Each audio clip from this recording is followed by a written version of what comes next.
வணக்கம். தமிழ்நாட்டில் 356 சட்டம் அமல். ஆளுநர் அறிவிப்பா? வெளியான தகவலால் பரபரப்பு. நண்பர்களே, இந்த வீடியோவிற்கு ஒரே ஒரு லைக் மற்றும் சப்ஸ்கிரைப் பண்ணிருங்க. தமிழ்நாட்டில் தனி பெரும்பான்மையை தாவேகாவில் ஏற்படுத்த முடியாத காரணத்தினால் மே 10ஆம் தேதி தமிழ்நாட்டில் ஆட்சி மாற்றம் நிகழ வேண்டும். 10ஆம் தேதி ஆளுநர் பதவி பிரமாணம் செய்து வைக்க வேண்டும் விஜய் அவர்களுக்கு, அல்லது தனி பெரும்பான்மையை யார் கொண்டு வருகிறாரோ அவர்களுக்கு. இல்லை என்றால் ஆளுநர் எந்த முடிவை வேண்டுமானாலும் எடுப்பார். கிட்டத்தட்ட ஸ்டாலின் அவர்களையும் எடப்பாடியையும் அழைத்து கூட்டணி வைக்கப் போகிறீர்களா என்று கேட்பார்.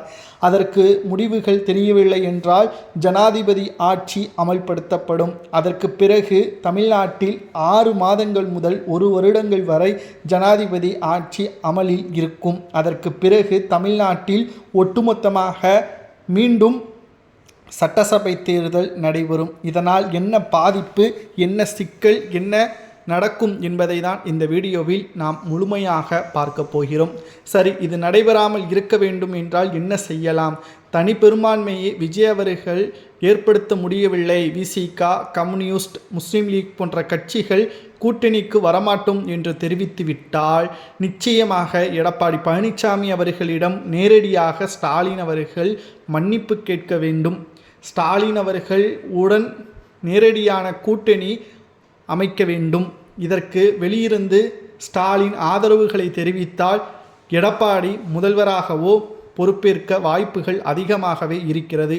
இதனால் திமுக, அதிமுக பாதுகாப்பான ஒரு சூழலிலும் தாவேகா எதிர்க்கட்சியாக செயல்படும். இதனால் தமிழ்நாட்டில் எந்த ஒரு பாதிப்பும் நடக்காது. ஆனால் ஸ்டாலின் அவர்கள் இந்த முடிவை ஏற்க வேண்டும் என்று ஒட்டுமொத்த மாஜி அமைச்சர்களும் தற்பொழுது முடிவுகளை மேற்கொண்டு வருகிறார்கள். எதற்கான இந்த பயம் என்னவென்று நாம் பார்க்கும் பொழுது, அரசியலுக்கு அப்பாற்பட்டு களத்தில் ஒட்டுமொத்தமான புரோக்கர்கள் இந்த திமுகவின் ஆட்சி அமைந்திருக்கும் பொழுது பல கமிஷன்கள், ஏஜெண்டுகள் அனைவரும் மாதம் பல லட்சங்கள் திமுகவின் அமைச்சர்களிடம் கொடுத்து அவர்களுக்கு தேவையான வேலைகளை செய்து வந்தார்கள். நாம் குடிக்கின்ற பாலில் இருந்து வாங்கக்கூடிய உணவுகள், உடைகள், ஏற்றுமதி இறக்குமதி அனைத்தையும், கனிம வளங்கள் ஏற்றுமதி, ஒட்டுமொத்தமான ஊழல்களிலும் இடைத்தரகர்கள் அதிகமாகவே இருக்கிறார்கள். தனியார் நிறுவனங்களும் செயல்படுகிறார்கள். தாவேகாவின் ஆட்சி வந்தால் ஒட்டுமொத்தமான உண்மைகளும் வெட்ட வெளிச்சத்திற்கு வந்துவிடும். இதனால் திமுக ஆட்சி அமைப்பது மிகப்பெரிய ஒரு சூழலை கருத்தில் கொண்டு கடினம். 2011ஆம் ஆண்டு முதல் 2021ஆம் ஆண்டு 10 ஆண்டுகள் திமுக அமைச்சராகவோ முதல்வராகவோ ஆட்சி அதிகாரத்திற்கு வர முடியாமலோ திமுக திணறியது. அதுவே அவர்களுக்கு ஒரு நிம்மதியில்லாத வாழ்க்கையாகவே அமைந்தது. பல அமலாக்கத்துறை அதிகாரிகளது வழக்கும் பதிவு செய்யப்பட்டது. ஆனால் இப்பொழுது விஜய் அவர்கள் முதல்வராக தொடர்ந்து விட்டால் நிச்சயமாக திமுகவால் அரியணையில் மட்டுமல்ல எதிர்க்கட்சி அந்தஸ்தாலும் வரக்கூடிய தேர்தல்களில் நிலைத்து நிற்க முடியாது. ஏனென்றால் காங்கிரஸ் தற்பொழுது விசிக, கம்யூனிஸ்ட் போன்ற கட்சிகள் விஜய் அவர்களுடன் கூட்டணி வைத்தால் மீண்டும் அவர்கள் திமுகவின் பக்கம் வர வேண்டிய அவசியம் இல்லை. இதனால் 234 தொகுதிகளில் திமுகவும் அதிமுகவும் தனித்தே போட்டியிட்டால் இங்கு மெஜாரிட்டியாக அதிமுக மட்டும்தான் வரும். அதில் மாற்று கருத்தே கிடையாது. ஏனென்றால் செல்வாக்கு திமுகவில் கூட்டணி இல்லை என்றால் மக்கள் திமுகவிற்கு முழுமையான ஆதரவுகளை போட மாட்டார்கள். ஸ்டாலின் அவர்கள் 5 ஆண்டுகள் முதல்வராக இருக்கும் பொழுது 90% அவரே பலமுறை கூறியிருப்பார், சகோதரர்களாகத்தான் கூட்டணிகளை நாங்கள் பார்க்கிறோம் என்று. அதற்கு காரணம், கூட்டணி இல்லை என்றால் திமுகவால் அரியணை ஏற முடியாது. ஆனால் 2016ஆம் ஆண்டு ஜெயலலிதா அவர்கள் கூட்டணி இல்லாமலேயே ஆட்சி அதிகாரத்திற்கு வந்திருப்பார். அதற்கு காரணம் மக்களின் ஆதரவு தான். ஸ்டாலின் அவர்களை பற்றி நன்றாகவே தெரியும். மக்களின் ஆதரவு அதிமுகவிற்குத்தான் இருக்கிறது, நமக்கு இல்லை என்ற. இதனால்தான் கூட்டணியை விடாமல் தக்க வைத்து கொண்டே இருந்தார். தற்பொழுது இன்று மாலை சரியாக 3 மணி அளவில் விசிக மற்றும் கம்யூனிஸ்ட் கட்சிகள் தங்களது முடிவுகளை கூற உள்ளது. இதில் திமுகவிற்கு சாதகமாக, அதாவது அதிமுகவின் தலைமை ஏற்க ஸ்டாலின் அவர்கள் கூறிவிட்டால் எந்த ஒரு பயனும் தாவேகாவிற்கு இருக்காது. அது ஸ்டாலினுக்கு அடித்த அதிர்ஷ்டமாகவே பார்க்கப்படும். ஏனென்றால் அவர்கள் பிரதான கூட்டணியாகவே தொடர்வார்கள். அவர்கள் மீண்டும் தேர்தலில் போட்டியிட்டாலும் வெற்றி வாய்ப்பு என்பது கணிசமாகவே இருக்கும். ஆனால் அந்தர்பல்ட்டி அடித்து விட்டால் நாம் கூறியதுபடி திமுகவின் நிலைமை மீண்டு வர முடியாத அளவிற்கு ஒரு சிக்கலான ஒரு சூழலுக்குள் மாட்டிக்கொள்ளும்.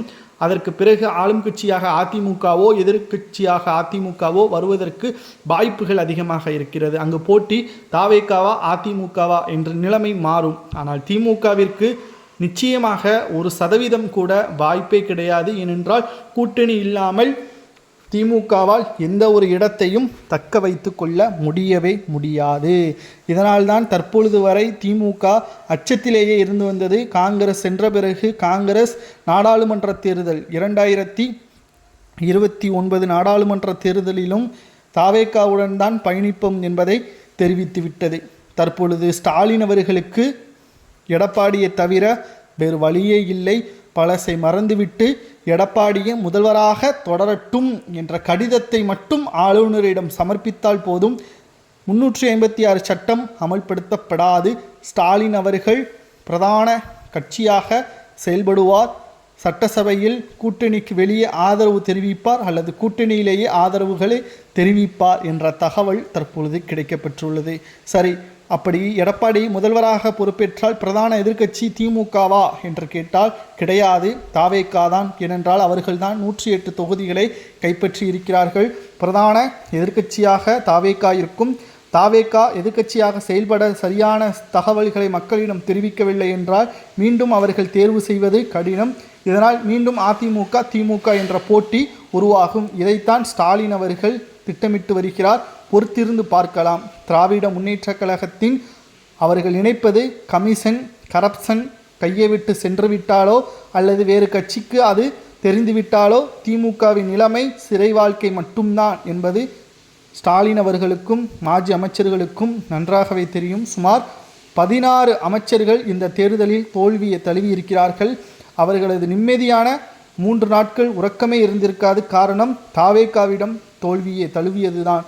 தனக்கு எதிராக இருக்கக்கூடிய வேட்பாளர் சக்தி வாய்ந்த மக்களது ஆதரவுகளை பெற்ற கட்சிக்காகவும் மக்களுக்காகவும் உழைக்கக்கூடிய வேட்பாளராக இருந்தால் கூட அமைச்சர்கள் நிம்மதியாக இருந்திருப்பார்கள்.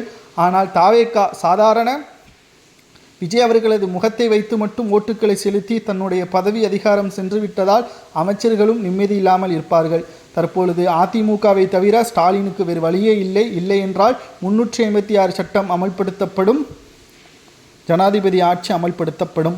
நண்பர்களே, ஸ்டாலின் அவர்கள் அதிமுகவிற்கு ஆதரவுகளை கொடுக்கலாமா அல்லது விஜய் அவர்களது ஆட்சி அமைக்கலாமா அல்லது ஜனாதிபதியே ஆட்சியே தொடரலாமா என்பதை மறக்காம கமெண்ட் வாயிலாக கூறுங்கள். இதுபோன்ற அரசியல் செய்திகளை தெரிந்து கொள்ள நமது சேனலுக்கு ஒரே ஒரு லைக் மற்றும் சப்ஸ்கிரைப் பண்ணிருங்க. நன்றி, வணக்கம்.